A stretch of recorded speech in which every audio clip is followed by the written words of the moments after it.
city, I did it for the love, I did it for the people, I did it for us. Back on this rap-ish, I ain't even broke a sweat, homie, this practice. Pondering my next move, staring at my track list, hope I ain't miss my window. Praying like a Baptist, Seattle's own, tired of this Game of Thrones. They made a list of the best rappers and guess who wasn't on? While the disrespect continues, I'm steady packing these venues. Guess if you ain't at the table, you on the menu. And I'm that spitter, baby, they don't want you to see, but everybody's out to Capitol Hill's rocking with me. Boys smoke the trays and ponder getting their life together. I'm comfortable with my role, so I'm like, whatever. Me, I ain't got a job, but I work hard. And you don't work hard, but you got a job. The irony is I'm judged while you feel the applause. I'm slept on, that's why I had to set this alarm. My dudes is armed, I'm armed with this arm charm. Body banging like she got that cream from Barry Bonds. Yeah, I did it for the city, I did it for the love, I did it for the people, I did it for us. X-ray season is here, a real hitter with a mic, I'm everything that they fear. With that, hood ain't the same, I was all on their ass, I'm level-headed. So yo, my dudes love when I spaz, and I'm so over Seattle's passive-aggressive attitude. They don't call you back, what they really saying is F you. While I'm from the same place, I move at a different pace. I prefer if you just said it to my face, damn, I did it. I did it for the city, I did it for the love, I did it for the people, I did it for us. Average dudes with they average spit, writing average rhymes, knocking average chicks. The closer I get, I can feel the people starting to shift. I'm loyal to a fault, and everybody can't come with. Rap's a rich man's game, I'm only playing with change. They bang models and singers, I'm knocking my own flame, I'm different. The crowd, I move with the chosen few. Black thoughts, I could be the front man for the roots.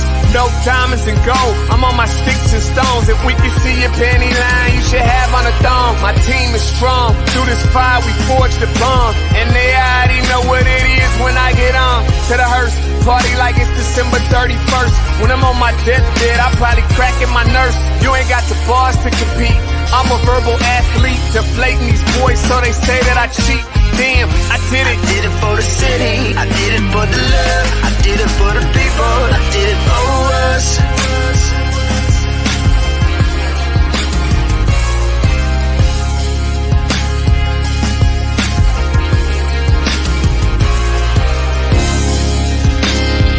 Yeah.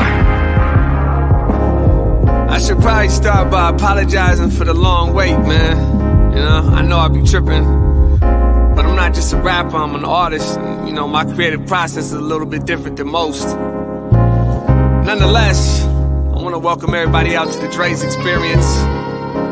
I got TCF in the building. My whole camp's here with me. I got the band in here laying this cool-ass vibe. And I'm Seattle's own. Let's get into it. Guess you can say I'm born to win. Ndinoda kuti nyika isiwe vanhu vangu inguva yedu hatingatadzi kubudirira Mwari ari parutivi pedu rambai muchirwa. 'Cause my hitters don't die, the real hitters gon' shine and my people gon' rise. That's my point to win, yeah. Hey, grand rising to everybody out there. Good morning to you. Welcome to the Morning Update Show. I'm your co-host, Trey Holiday, and we want to welcome you to a Magic Monday this Monday. Got another great show lined up for you guys today. As always, doing it with my co-host with the most, Big O. What's up, Big O? All right. Happy morning, Trey Holiday, back here in the Black Media Matters studio. That was Dre's right there, Born to Win. And that's just the mood that I woke up here this morning. And you think about our community, we need to constantly reaffirm that we are born to win, right? And we're going to continue to do that. Lots of heads. Monday is active down here on First Avenue. Not fortunately, not as active as it was just 2 nights ago, where the police, there was a shootout, I guess, right here at the Federal Building, just 150 feet here from our door. There was the police shot and killed somebody. They said they pursued him in a car and he crashed right in there in the Federal Building, which is just a few hundred feet from us. But man, yeah, the siren threw me off. Anyways, good morning, everybody. Welcome to the Morning Update Show. We got a great show lined up for you today.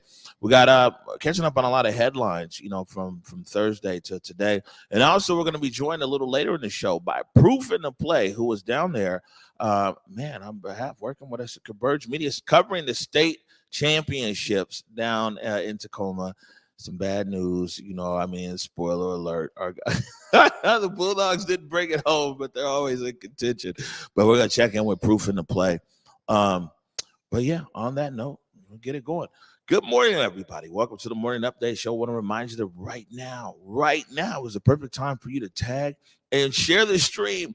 Tag and share this stream with people you feel would appreciate culturally relevant news and information emanating from right here in the Emerald City. Want to give a big shout out to our partners over at the South Seattle Emerald and also KBCS 91.3 over at Bellevue College. Remind everybody that you can listen to the Morning Update Show anywhere that you listen to your favorite podcast. You've probably got SoundCloud going in over there, but you can also find us on Google, Spotify, iTunes. All you need to do is search Converge Media Network.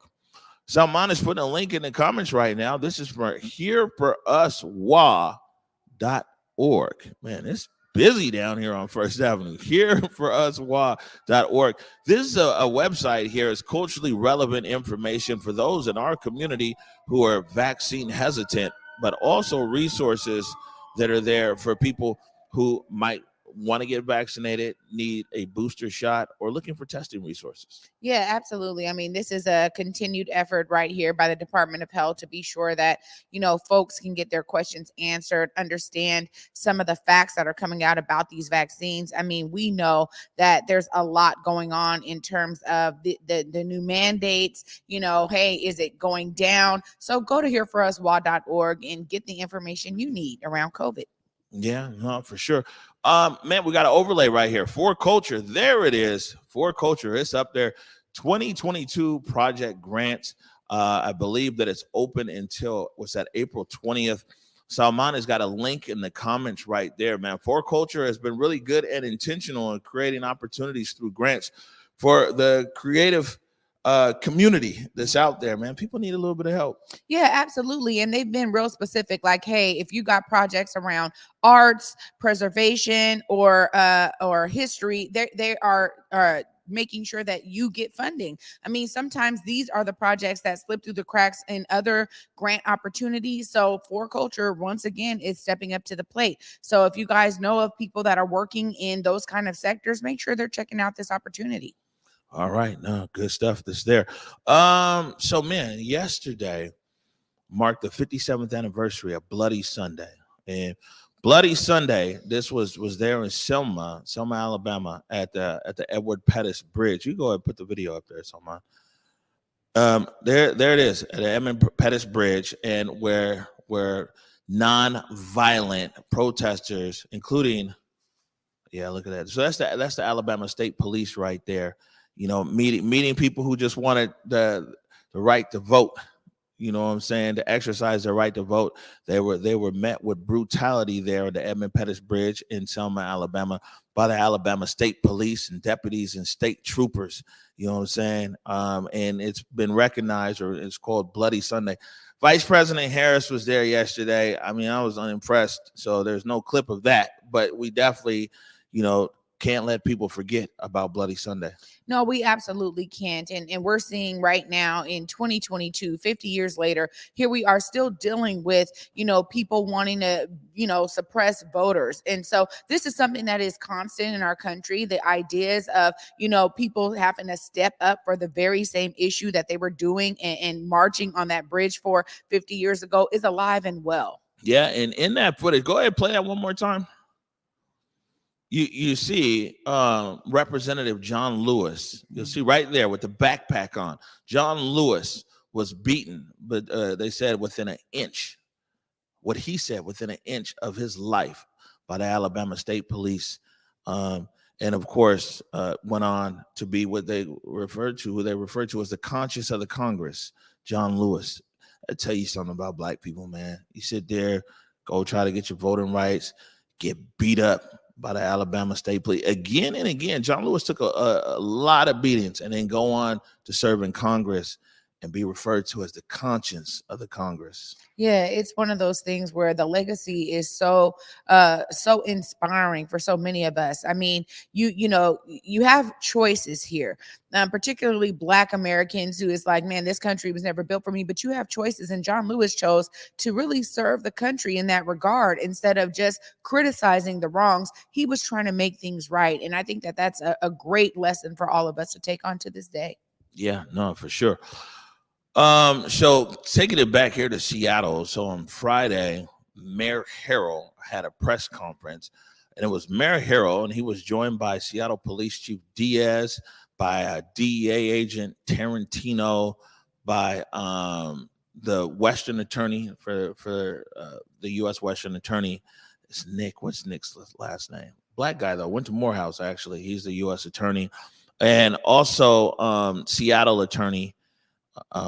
And Davison, there was a few other people that were there, somebody from the prosecutor's office. Anyways, it's all the top guns of law enforcement that's there, and they're talking about Operation New Day here in Seattle. And Operation New Day is basically, I guess, the city and the police partnering with everybody from the feds on down, and the city prosecutor, the county prosecutor, or the state prosecutor, and the federal prosecutor. And they're trying to disrupt what they're saying is this fentanyl pipeline from Mexico, basically here to the streets of Seattle. We see these synthetic opioids, especially fentanyl, what it's done here to the city. And I think that anybody here in our city definitely agrees, like, yo, man, whoever is dealing fentanyl and bringing this fentanyl, and this is good that they're activating all of these resources for that. And that's what that press conference was geared towards. But, I had a question. And my question was like, yes, these are the dealers. We need to do something about this. We need to stop this pipeline. But the other side of this is like these people out here who are addicted, who are struggling with addiction. These are also our City of Seattle, our Emerald City community members, our King County community members. These are our members that are here. And what's the city's approach going to be with them? Is it going to be like lock them up, or is it going to be get some resources and everything else? Because the number of dealers compared to the number of addicts, you see what I'm saying, or people who are addicted is very small. But there's a lot of people that one dealer can have addicted on fentanyl. But just thought that it was important in conversation there when I got a question in City Hall to ask the mayor that, like, you have the top guns in law enforcement. Are you going to also call a press conference when you have your top guns over here for your team to be able to help our community members that are on the street struggling from addiction? Yeah, Omari, DD, and then that's it. Thank you, Mr. Mayor. Our studio's right down the street. Walk right past 3rd and Pike every day. And, unlike a lot of people who videotape, I sit out there and I talk to these people. These are our community members, sir. These are our community members. A lot of them are on fentanyl and other drugs. A lot of them addiction by prescription and all kinds of different routes that have got there. Nobody who's out there on the street was somebody who was born that way. They've manifested and got in that way somehow. A lot of them used to be professionals and basically people from our community and across, a lot of them from across King County, not necessarily even from our municipality, but that's where they found themselves here. And I just wanted to follow up on the first question here. I know you said that you don't want to name anybody today, but are you willing to, when you do your inventory, you have your top guns here in law enforcement, and I think everybody wants to see this stopping fentanyl. Are you going to bring out your top guns here when it comes to addressing these social issues here of our community members that are suffering out there on the streets? Because oftentimes things get caught in video and it doesn't translate to the general public. These are people who are suffering through addiction. They don't want to be there in an addictive state out there, you know what I'm saying, abusing all the time.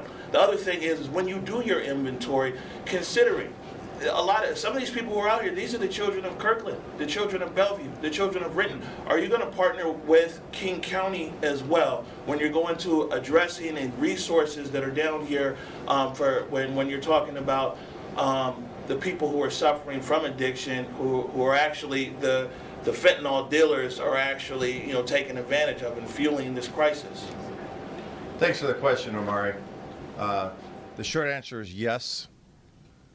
I tell folks, as a local boy here, assume that I know that people are hurting out there as a result of this drug epidemic. Assume that we're leading with our hearts as well. And you are so right that these drugs that are coming in from out of our country is a poison killing good people who did not have the safeguards around them to allow themselves to overcome that. So yes, the top, I'm not going to use your expression top guns, but the community-based organizations that one of my directives to my departments is I need to know who these superstars are.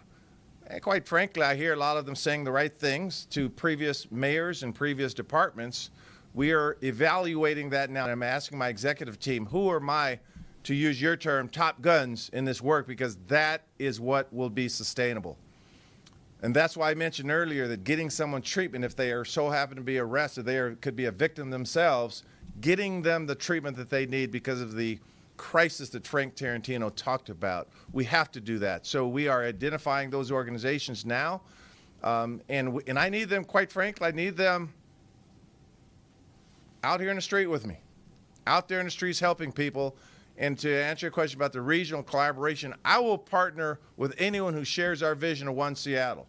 I will partner with any organization, any human being that believes that we can help people and that people are not born at a level playing field. And some people are more susceptible to drug addiction and opioid addiction than others. That some people come from homes that did not allow them the same opportunities that others had. I will partner with any organization to get the job done. So yes, and we are identifying those organizations as we speak. Jamie, you got it.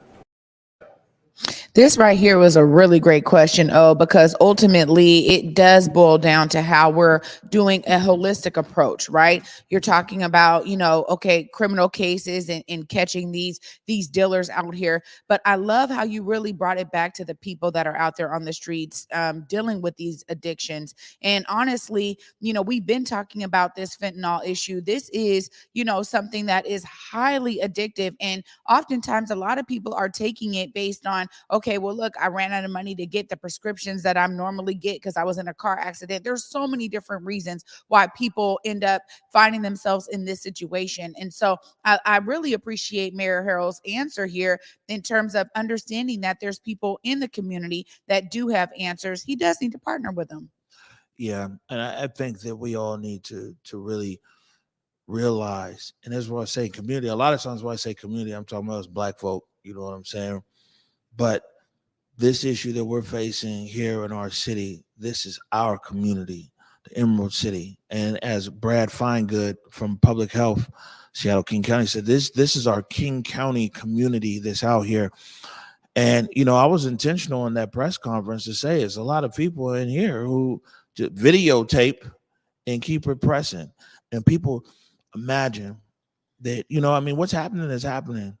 But imagine that people they're going and they're videotaping, and they're out there, you know what I'm saying? And these are our community members though. And the thing is, they're like, oh, hey, and there's a lot of things that are attributed here to this addiction, especially fentanyl. And you got people, they're going to shoplifting, they're doing this. There's a lot of different things that are occurring.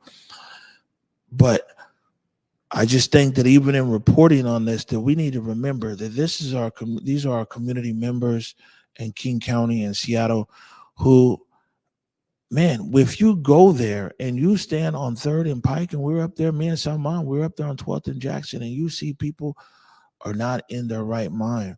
And, this fentanyl is crazy what's happening here. And I don't have all the answers, but I do know that we can't disregard our community members' humanity because they're now addicted on a drug. And like you said, so many people, there's so many ways that people end up right there on 3rd and Pike and 3rd and Pine. Some people might have had a lifetime of different drugs and gateway to other drugs. Some people, we talk about addiction by prescription, and some of everything in between. And so, community, you hear the mayor. The mayor has put a charge out there. I know there's some groups that are already out there working. The mayor said he wants to take inventory, said he wants to see who's about to talk and who's about to walk, and he said he's challenging organizations to get out there with him. So, I mean, let's see. Yeah, I do appreciate that there's an open door there, because I do think that, he's right. There are some folks that have been tackling these issues before we saw these rising cases of fentanyl use and addiction.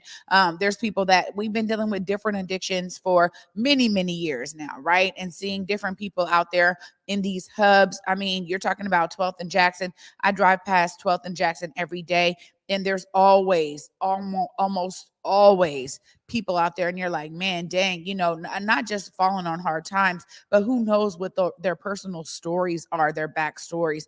So I just think that it is important for all of us to be encouraged to see the humanity in these people, to understand they are connected to us, they are our community members, and ultimately it's going to take a real sense of empathy and compassion and care with how we approach this. Right. And I mean, every day, if I wanted to be like other media outlets, I'm every single day I'm there, and I don't have to be in a car, and I don't have to be hiding around a corner or something. I pull out my camera and sit there and chop it. But I mean, for me, I think it's more important than for me to put a video clip of people getting high. I think it's more important for me to understand. You see what I'm saying? And have an understanding. And so we spend time out there just talking, and it's not always a safe space. As you know, they just identified the young man. There was the 15-year-old boy that was killed there on 3rd and Pine the other day. It's a dangerous space down there. And I just, like I said, I don't know all the answers, and I know that this drug pipeline needs to cease, and there's fentanyl that's dumping into our cities. And like I said, there doesn't have to be a but, there can be an and at the same time, let's find a way to be able to care for our community members most marginalized and impacted by this drug epidemic.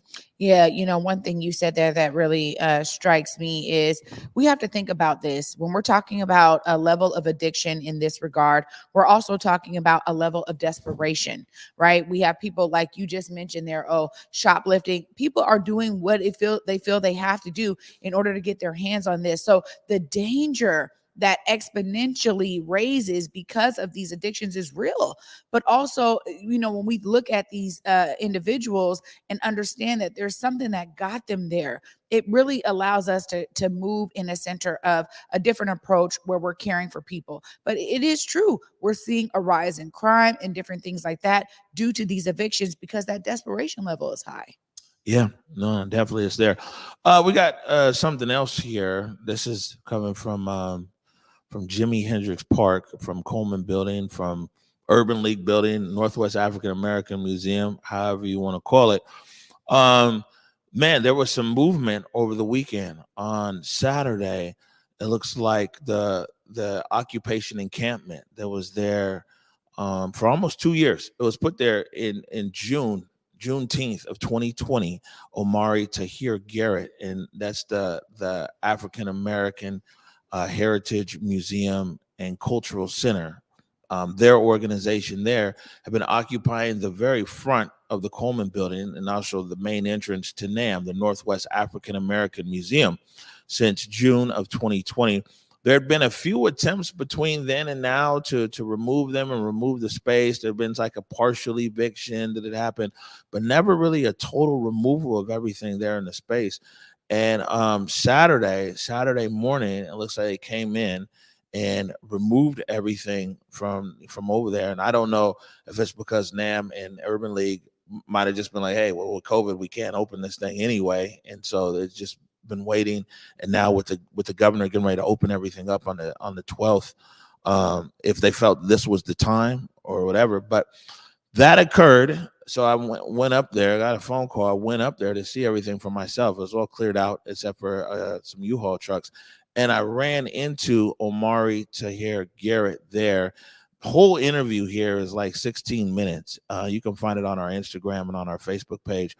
But here's a short clip of our conversation. Listen, Patience is a virtue, okay? But we didn't spend, I have not spent 40 years of my life to let some Uncle Tom Coonan Negroes clown me, my family, or the people that fought for this. The struggle continues. This institution is what gonna anchor us in Seattle, because institutions is what creates conditions in communities. If you have ignorant people, you build schools. Have sick people, you build hospitals. Got unemployed people, you build businesses. So that's where we are today in Africa, the Caribbean, and here in Seattle. All right, and like I said, the whole interview there is about 16 minutes long. You can find it on our Instagram and on our Facebook page. And Trey, a few things here, man. It was less of inflammatory language, but one of the things that Omari Tahir-Garrett said is that he's actually looking to Mayor Harrell to intervene and find some kind of resolution, and that also that. He said they've gone to court. This is their fourth time going to court. They've gone back and forth. He said that they'll probably be back in court again, but hopeful that actually Mayor Harrell will, I guess, bring everybody to the table. Yeah, I think that this is such a long story, honestly, so much history here. And, you know, he's been leading this effort, as he said, for many years. And the truth of the matter is that I think there's a lot of layers here embedded in this story. But ultimately, you know, there was a huge ask and an occupation of this building, the longest occupation of a public building in America's history. And really the call was to say we need a cultural space for our young people. I mean, what they were asking for back then are the very same things that are necessary right now. A space for people that, you know, have found that, hey, maybe the streets is the only thing that I feel I can connect to. How do we connect to those young people, men and women out there that are saying, you know, look, this is how I'm going to live my life. Well, the ideas around this center was to have spaces that really called towards those young folks' talents, to their skill set, to their interests. When you talk about a recording studio, a fashion studio, like really doing things and creating spaces in terms of building a solid institution in the central district to attract those young people, to go out there and give them something that they felt they could actually say was theirs. And, you know, there's this debate out there in community that maybe the Northwest African American Museum doesn't quite fit the mold right now. We've also heard from NAAM folks over there that they're like, look, you know, we enjoy our programming. It's, you know, it's robust. We've had them on the Morning Update show several times sharing their programming. So there is this kind of debate in community, but I understand some of both sides here. And ultimately, you know, it's unfortunate to see that it had to go in this way where they weren't able to really come to the table and make some type of thing happen. I mean, for him to call on Mayor Harrell, that may be the next step. Oh, Yeah, and I mean, really, where I see it is that Seattle has enough money and resources and everything else that like both could exist. You know, a NAAM can exist, and the African American Heritage Museum and Cultural Center can exist. And this was a question in the full interview that I posed to Omari Tahir-Garrett. I'm like, bro, I don't think anybody's thinking that what you want to achieve here is like a bad idea. It sounds really awesome, to be honest with you. And I asked him, I said, but why this location? Why this specific building? Now you gotta go watch the whole interview for the answer.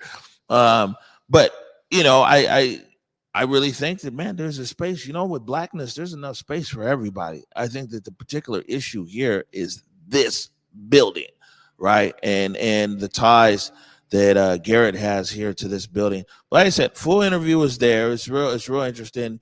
You know what I'm saying? I'm sure we'll be talking to the people at NAAM or Urban League or both here very soon. And to see what their position is on all this, if any. And it looks like they're probably going to be opening their doors pretty soon, just like everybody else. We're going to take a quick break right now. When we come back, man, it's an update on this story in the Central District, 23rd and Cherry. yeah, we'll fill everybody in. You're watching the Morning Update Show. Hey there, it's Trey Holiday.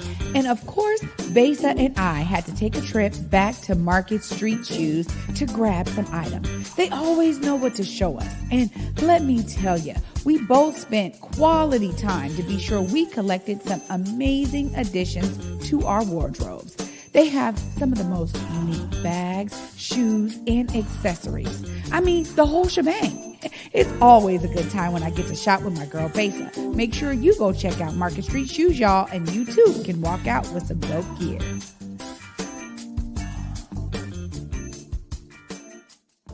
When the pandemic hit, it did affect me. As a barber, I had my own personal reasons why I didn't get vaccinated. At the time, I didn't check the actual source. I thought the vaccine was developed too fast, but I was talking to a doctor and he was telling me more about the vaccine and what it can do to protect us and our family. I wanted to get back to that once was, right? I do feel safe knowing that I am vaccinated. I just hope what I'm saying is reaching into people's heads to know that this is the best decision for all of us.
All right, welcome back to the Morning Update Show. And keeping it going with some news and headlines, catching up kind of from last week. And actually, this was a little bit before then, but Flowers Just For You was robbed. Go ahead and put this overlay up. Man, this is coming to us from our partners over at the Facts newspaper. Chardonnay Beaver put this article up here. It basically says that a man came in there under the guise of wanting to order some roses and ultimately, stole Mary Wesley's cash register and also a few electronic devices are out there. Looks like it's probably some phones or something. Basically grabbed the cash register and ran out. Flowers Just For You, 38 years in business there. And it's nothing like that has ever happened. And I'm going to tell you, this really boils my blood, as they say, that someone would go in there and rob Mary Wesley, rob Flowers Just For You. This is, seriously, I don't even understand this. First of all, you have a business here who's not only been serving the Central District for decades, but also it was a community effort to ensure that this business stayed in the Central District. This is something that, for me, I'm with you on that one. Oh, I'm really shocked at this one. Yeah, and for people who are new or might not know this story, Flowers Just For You, and also might not know how we've been covering our community really for years. In December of 2019, Mary Wesley got an order to pay up or quit. She was behind on the rent there and was facing eviction. And this is the only Black-owned florist in the whole Pacific Northwest. And what happened, this call went out to community, and what happened, the end result ended up just being amazing. But let me hop in the time machine here, and we're going to take you to December of 2019. And man, we heard the same day she got the eviction notice, we were contacted and went over there, and I interviewed Mary Wesley. The public must know that I'm the only Black-owned florist on the Northwest Coast. And I did go to school. I'm a professional at what I do. How long have you been in business, man? Since 1984. The main issue is sales. It goes back to when I was at 23rd and Jackson when the city started their project of the North Corridor, I guess they called the project. It lasted about a year and a half. And during that period, it was very hard to make a good day wages.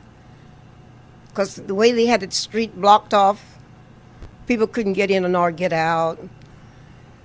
So well, we tolerated that, and they finished the project, and they gave us $25,000, which was no money because I lost 60.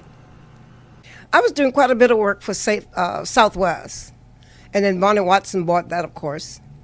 And then one day, the owner of Bonnie Watson came to my store to inform me that there was going to be some, he said it wasn't going to be any changes. Well, a couple months down the road, there was changes. He comes back into the store and let me know that, well, we're going to make a few changes. We're not going to be using service any longer.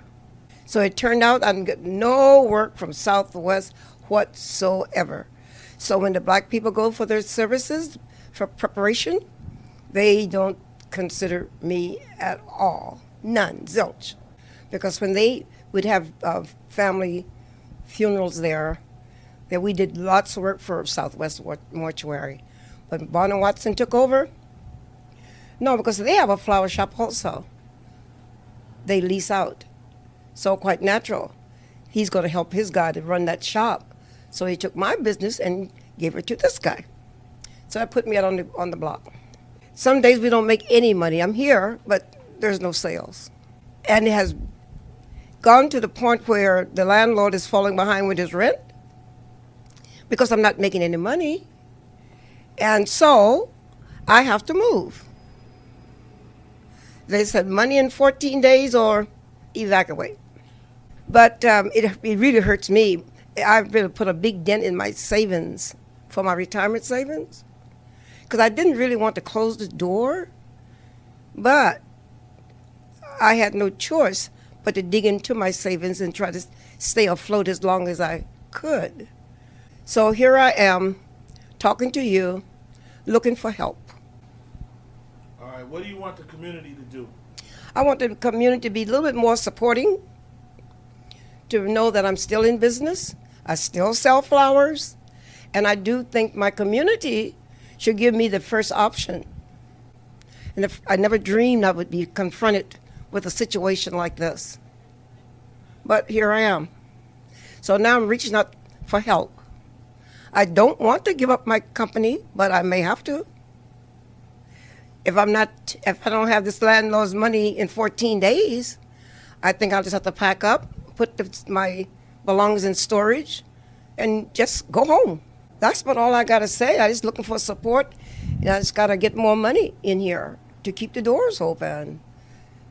Just to come down here to sit and do paperwork, that's not why I'm here. I'm here to design, make things beautiful and lovely for the community, and that's what I like to do. That's what I do best. So that's what I want you to know. Things are not good for me right now. All right, Mary Wesley right there. This was 2019. And Trey Holiday community showed up in a big way. That was the same day that eviction order came out, and she was behind it, $6,000 in rent. And by the end of that weekend, I think it was 3-4 days later, community had raised $34,000. I mean, I gotta be honest. When we do our news and we do these headlines, sometimes it gets a bit challenging for me because, I remember being able to celebrate such a huge feat of community showing their love, pouring their support into this business. And for this business to be robbed, it's just like, the Martin Luther King, mural being vandalized. I mean, you just think about these entities that have just been staples in the Central District for so many years, basically my entire life. And to hear this news, such a delicate business, honestly, that business runs on customer support. It runs on orders. As she said, she's there to design beautiful bouquets, not to be sitting there doing paperwork. I mean, just to hear her story again and to think that somebody saw the opportunity and said, look, I'm going to go in there and rob this elderly Black woman. I mean, to be honest, it's beyond me, man. Yeah, it's a cold piece of work, man. Yeah, I don't see any updates yet on this case, but I know one thing everybody could do is we can go and be supportive of Mary Wesley and Flowers Just for You right there on 23rd and Cherry. In the Central District. I haven't actually been in the shop since I shot that segment, and so maybe I'll pass by there today and say what's up. Before we go to break, though, switching gears here, I got some positive news, some good news. Also emanating from the Central District, lots of stuff on the CD on today's show. Creative Justice had their Keepin It 100 celebration at Washington Hall. And of course, I popped up over there with the trusty iPhone and caught up with Nikita Oliver. We are celebrating Creative Justice, Keepin It 100, a month-long study session that we did with community where we studied Black-led abolitionist movements and Black abolitionists with our communities, and then they raised money for creative justice so we could do basic needs supports for our young people. And part of the celebration is having folks come and eat together. So Chef Tarek is cooking up some soul food. We have a place for people to make movement posters because we know that art is therapeutic, but we also want it to be grounded in the movement. And we have mutual aid books here, so we can continue to grow our minds. We also know that so many people have experienced so much hurt and devastation during this pandemic and the recession, and sometimes you might need to legally break something. So I had an old car sitting around that wasn't worth anything. I donated it to Creative Justice, and people are able to come today and break a car window or spray paint something for a small fee, acknowledging that sometimes having the opportunity to maybe safely be destructive can be a therapeutic practice, and then combining that with art and art therapy is a way to heal our community.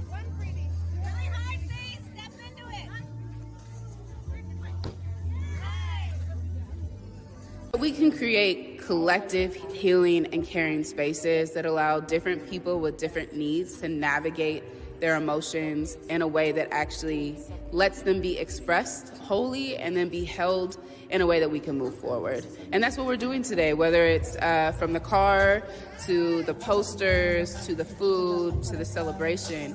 We're creating that collective healing space so that we can move forward together. Where the purpose and intention is to use our creative muscles, to use our imagination and envision a world beyond us. We're doing that through visual art.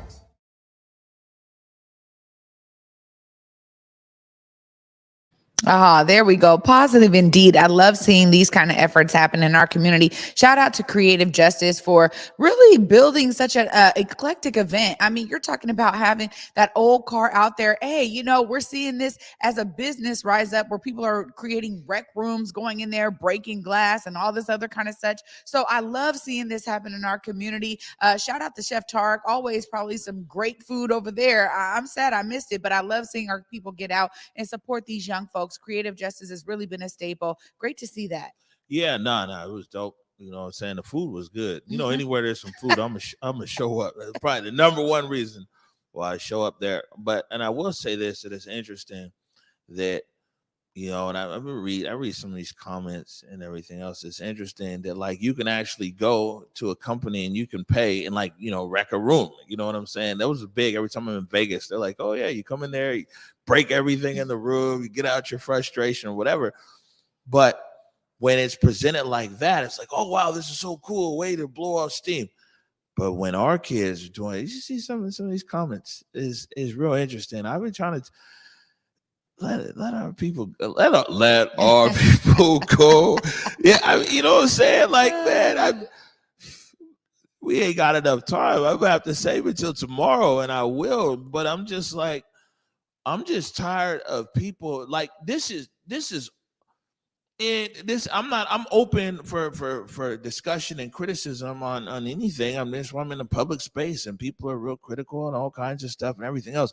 But something else is we made this platform here for Black folk, for Big Mama and them, You know what I'm saying? And I'm glad that people beyond our community can appreciate and support and everything that we do here at Converge. But you know what's crazy is we can't have no damn safe space for our people. You know what I'm saying? We can't, man, I love to Converge. We might even do a private channel. Because you know what? We need a place where we can uplift our people without these other people bothering us. You know what I'm saying? That's what we need. And that's what Converge is all about, man, is our uplift.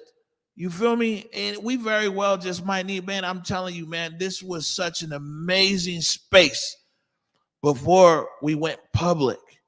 It was an amazing space on air because unlike other people that are in media, maybe here in this city, you got to remember, I lived and worked a whole career overseas. I've been to 63 countries now. When you add in Belize and everything else, I've worked in all the big media markets around the world and rubbed elbows and private jets and Cannes film festivals and everything.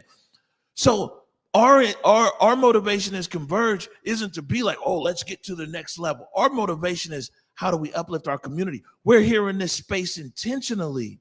You know what I'm saying? And I'm not trying to draw attention and everything else. So we get into Twitter fights and everything else. Some people are, maybe that's what they need to do for their career to advance for spotlight. I'm serious when I say this, that Converge is for Big Mama and them. It's for community. It's for our aunts and uncles, and there's always some other people who ain't in our community, from our community, don't care about our community, always got something to say. Well, I will say this, man, they're not the only ones that got something to say. And the thing is that I love being out in our community and people giving us props. I'm going to tell you right now, it is one of the main reasons that I continue to be here day in and day out, working with my guy O and everybody else in the Converge family, because everybody in the community that we have really created this for, they appreciate this space. They appreciate us being unapologetically Black. They appreciate the fact that they can come here, get something that's being culturally responsive, and we're talking to them and we're representing them in such a positive light. I just heard so much of this amazing feedback over the weekend. I got to tell you that's why we do it. We do it for y'all. And I just want to say, we love that you guys are watching. We love that you can come here, get updated, figure out how you can get plugged into certain efforts happening in community and understand some of the brilliance and beauty that is going on in our community. So shout out to y'all, because it is for y'all. Man, on the real deal. You know what I'm saying? Like, I ain't never really realized, but I spent majority of my life, my adult life now overseas, mostly on the continent. And so, over there, it's like you don't think of like, you need a safe space for your Blackness. Man, everybody's Black. You know what I'm saying? Being an American, you might be like, I want to hang out with some Americans or English speakers or something. But man, now more than ever do I just realize that, like, well, that, and when you don't understand it, you're like, oh, okay, safe space, Blackness, whatever. Man, I get it, 100%. I get it, And I don't say anything wanting to alienate any of our viewers or supporters, because everybody know, man, I love all God's people. I rock with everybody. I rock with humanity. You know what I'm saying? And it's just like, and the people who support Converge and watch Converge and are supporter, man, they understand our mission. I'm just talking about the people who clearly they own one. But I'm gonna say the rest of this for another day. We're gonna take a break right now. When we come back, we got Proof in the plays back there in the green room. He's gonna give us an update what happened down there at the state championships in Tacoma. You're watching the Morning Update Show.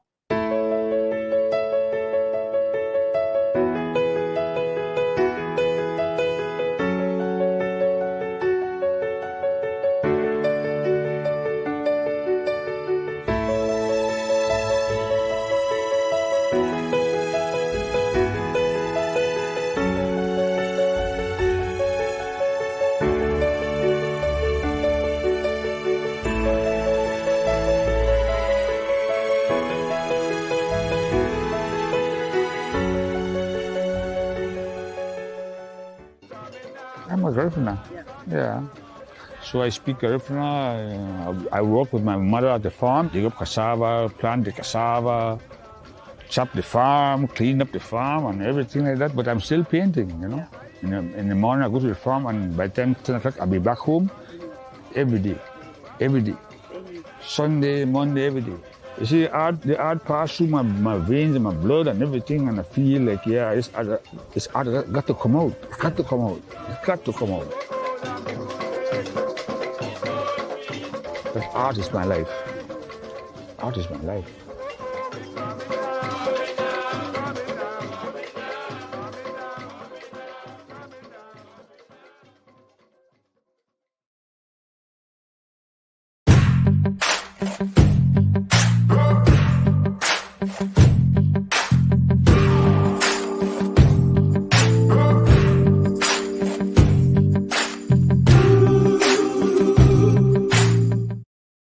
All right, welcome back to the Morning Update Show. And right now, we're gonna get an update. You know, from Proof in the play. Proof, we haven't seen Proof in a minute. He's been out there working. We have been following basketball somewhat here, especially Rainier Beach, and that story there. But bring in our brother, Proof in the play. What's going on, Converse family? Big O, how you feel? Trey, what's going on? What's good, brother? Good to see you this morning. Just in a basketball hangover right now. It was so special out there in the Tacoma Dome. You know, we haven't had a state championship for a whole year, so you know it was real special. Right. So, man, let's dive into it. Well, first things first. You know, you're talking to two Bulldogs right here, man. and I know even when I was in school, if we weren't going to be in the championship, like we got knocked out early, which didn't happen often. We got knocked out early. Yeah, it just kind of changed the tone. So our Bulldogs went out in the first round, huh? Well, you went out in the quarterfinals. Most people would have thought that Auburn versus Garfield game should have been the championship game, but they met in the quarterfinals. I think it was a great game. Bulldogs came up a little short, but I got to give some credit to the Auburn Trojans. They really came in there very determined and really focused on winning that gold ball. But I will say, though, Garfield Lady Bulldogs did win that gold ball. So you do got some hardware. Okay, speak on it real quick. Now, a big shout out to the Garfield Lady Bulldogs winning the 3A Girls State Championship. It's still a party off of 23rd and Jefferson. Yeah, I want to give a big shout out to Marvin Hall, the coaching staff, Malia Sanders, Samuels, Katie Fiso. Those girls, those Lady Bulldogs brought back a title. We got to give them big props for that. Because for 4A and 3A, it was all in 253 area. You know, I got to say, man, thank you for putting that out there, Proof, because the ladies showed up and showed out. Shout out to all those Bulldog ladies out there making it happen for us, man. Let's be having something to celebrate. I love hearing that, man. Thank you for making sure they get their shine, Proof. Oh, yeah, definitely got to get their shine. You know, it's still a party off of 23rd. Somebody finna go get some Ezels and pop a Fago real fast, okay, for these Lady Bulldogs. Hey, man, Fago red for me. Okay, that's what I'm talking about. I'm with you with that, Big O. Now, I got to give a big shout out to the WIA for allowing Converge to come in there. The experience was just spectacular in there. Just so many kids trying to fight for their dreams to come true. I just want to give a big shout out to everybody, all the teams that were there, the people that I met that was there. I met somebody named Ryan that have been going to the state championships for over 20 years. Just so much knowledge that was in the building. I it's my holiday when the state championship basketball comes. So it was just a privilege to cover it. I want to give a big shout out to Converge Media as a whole. That's my family first and foremost. And I just appreciate them allowing me to cover the game. All right. Well, I'm glad that you were there, man. And you know what I'm saying? And covering it. And actually some of this stuff's going to go into Circling Seattle Sports and across the platform, and we got a few pictures that you sent over, and we're gonna put these up, and you can tell us about them. Yeah. So that's Jamal Crawford and Donald Watts. Those are legends right there with the coach that brought. Now that's Jacob Kofi, the sophomore, super sophomore. Josh Conley, Mr. 5-star. We don't know where he's going to school at. Big shout out to Curtis, 4A champions. Zoom Diallo might be the best player in the state right now, being a junior. And Trey Blasingame, Malik Arrington. Auburn Trojans winning the 3A, beating 3 Metro teams to get that gold ball. What exciting time, man. I'm talking about I still got chills. I got to take a couple more days to recover.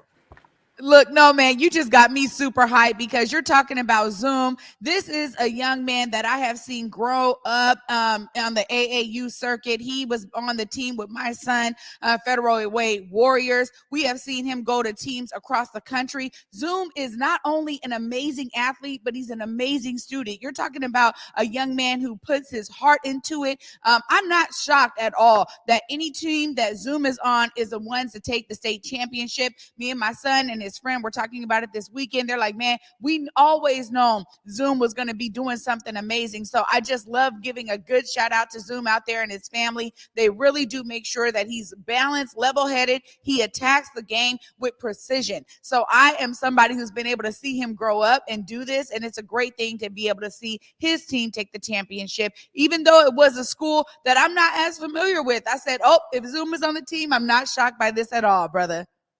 Man, Zoom got zoom lenses, okay? You see him in HD. You zoom up and you see him in 4K. You hear me? He can do everything, and he's smooth like butter. I'm telling you, Zoom Diallo is something special. Big shout out to Daquan Watson as well. I think he was the MVP of the 3A state championship. Big shout out again to Auburn Trojans winning that gold ball. You know, the gold ball hasn't been away from Metro in about 15 years. So, you know, that's saying something big. That's their first state championship in school history. So I got to give them a big shout out to that. But Zoom Diallo, I'm talking about, you zoom in and you see 4K. I'm telling you. All right. Now you see what I see right here. I don't know if Director Salman see the same thing. I think you Proof in the Play and Trey Holiday need to have at least a high school basketball show. I didn't see Trey Holiday this animated about nothing. I mean, we done talked about all these news headlines and everything. But Susan, what? Zoom? Where's it? Listen, I'm glad I'm getting somebody hype. I'm glad I'm not the only one hype about this game around here. I appreciate it. Oh, yeah, the show coming soon. It's just slow processing. You know, Omari, the big O, he going to make something happen. You know, wiggle around things. You know what I'm saying? This is Converse Media. You know, anything is possible.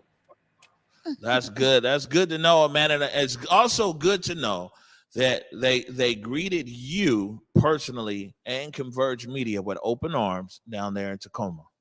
Yeah, man. It was just so many people that were thankful for what I do and what Converge does as a whole. I just appreciate people appreciating us, and I'm soaking it all in. This is what I love to do. So I just appreciate Converge. I just appreciate WIA open us, giving us the open arms and allowing me to give the full experience to myself and everybody else that was watching my stuff. So I really appreciate everybody again, man. This is my holiday. I will say that again. It's my holiday. The state championship is what I look forward to every year. So.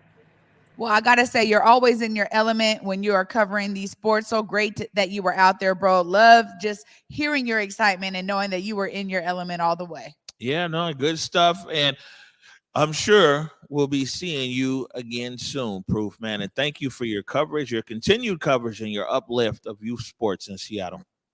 Peace and love, y'all. Peace, love, and power. Thanks, brother. All right. Yeah, no, Proof is so it worked out really well as well. Proof was down there, a lot of photos, a lot of coverage, everything else. And I think it's a great relationship already, but one that's continuing to grow and blossom.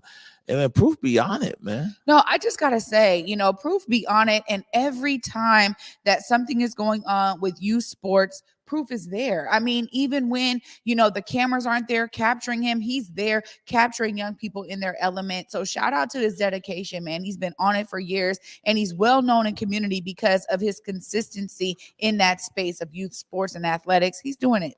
All right, good stuff. Looks like it's the top of the hour here. I think we'll go ahead and wrap it up. There was another commercial break, but I think we're good. A few things here do want to bring up. Okay, fantastic. What overlay do you have? You put the first overlay up.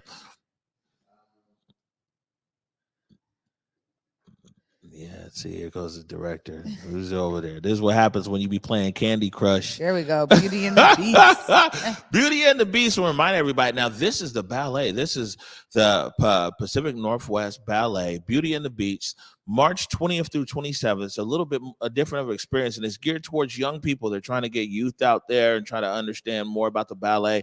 It's narrated. A good experience. Yeah, I mean, they're doing something that is unique. I'm excited about this performance. Once again, I'll try to be out there, make sure that I can get my experiences in.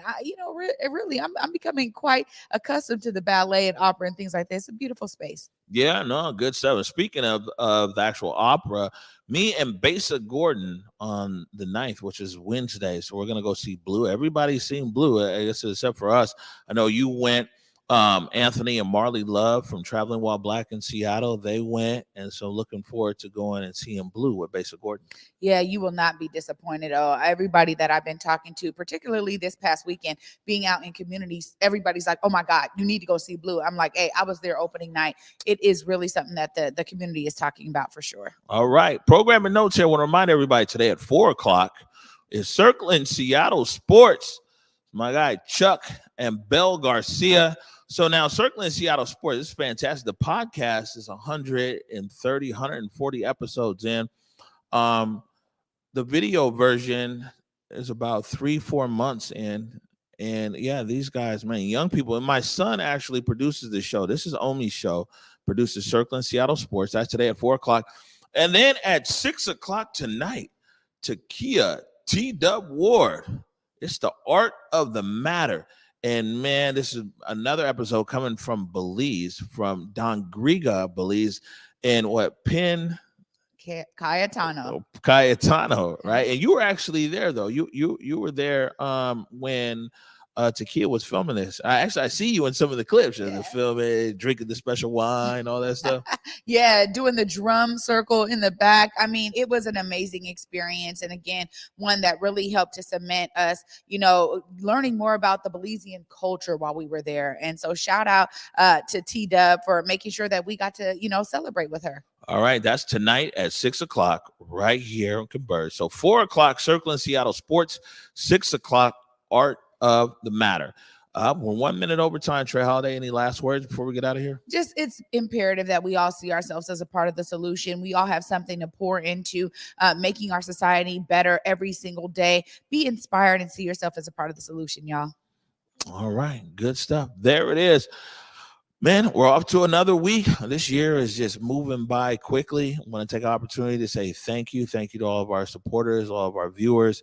Man, everybody who's out there, all you guys who share the stream and everything else, much appreciated. We got a lot more great programming coming your way. But as usual, we're going to get out of here. We're going to leave you with some hope by Shayna Shepherd.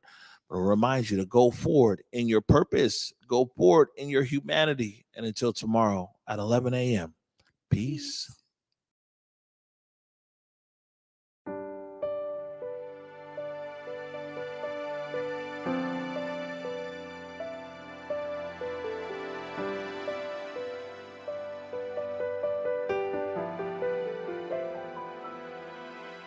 What do I see through a lens of fear?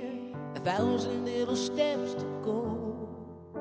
What do I fear after all these years? Lord knows I don't even know. I've been running on the edge of a sundial, sleeping in the shadow. I've been begging you to see me, then hiding beyond the unreachable. Looking out left on a right-hand turn, just trying to make a deal. A lazy shoes and love is a love that churn. That's the kind of food that heals. I've been searching for the end of an era, waiting to be ready. The world is bigger than a moment. Be steady, that's how you can feel it's real. But I feel naked in my new clothes,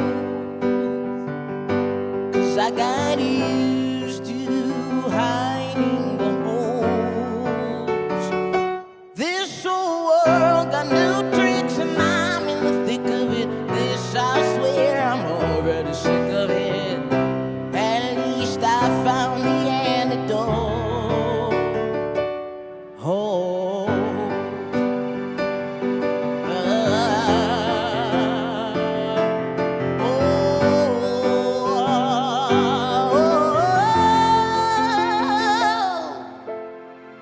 I know no one is a shadow.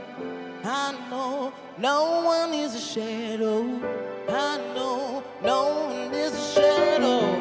I know no one is a shadow. I know no one is a shadow. I know no one is a shadow. I know no one is a shadow. I know no one is a shadow.